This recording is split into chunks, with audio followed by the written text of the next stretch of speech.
Welcome back. Former Springbok Joost van der Westhuizen believes that enough is enough.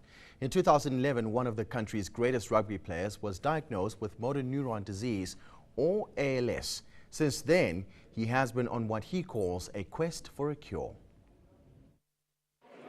When he was diagnosed, Joost van der Westhuizen was only given a 20% chance of living beyond 2 years.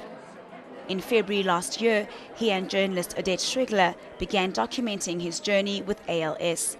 They filmed a documentary called Glory Game as part of his Be Brave campaign. The objective, to create awareness and encourage dedicated research on the disease in South Africa. This story is a story about humanity, and it is about every single one of us. It's about, making mistakes and redemption and facing up to challenges and courage. So that's why I wanted to do it. Joost van der Westhuizen's Be Brave campaign is all about breaking boundaries in the quest to win the war against ALS. Supported by his family and friends, the former Springbok scrum half believes that this documentary is much bigger than just him.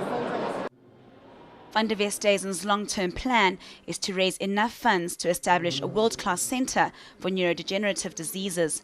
Organisations like the South African Rugby Legends have already started making contributions. In one way it's very sad, you see this, epitome of health and fitness, that I was fortunate enough to play with, deteriorating, but it's also encouraging, and it's also, it gives you goosebumps when you talk about it, to see his fight, to see what he's done to raise the awareness of motor neuron disease all over South Africa and all over the world.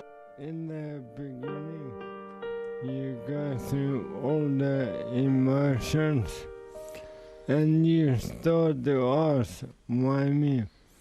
And it's quite simple, why not me? The Ice Bucket Challenge craze took the world by storm, but Van der Westhuizen has issued a renewed challenge to all South Africans. Nandi Chabalala, Johannesburg.